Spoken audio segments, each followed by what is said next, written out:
Good morning mga kagulay sa tubigan. Ayan. Namunga na ang ating mga setaw. Ayan.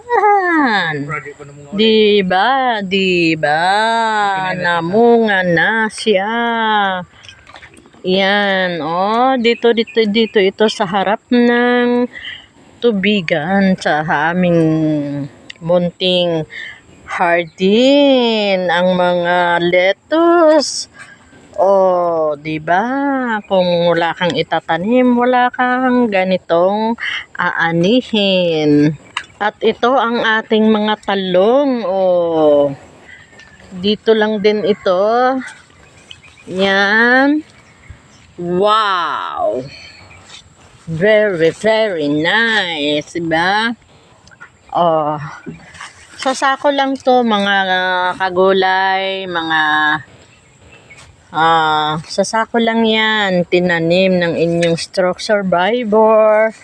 Kaya yan ang aking therapy every day.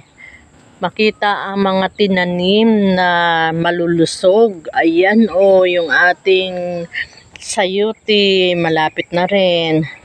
Ito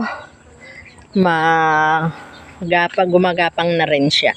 Then mayroon din kaming dito tayo sa kamatis.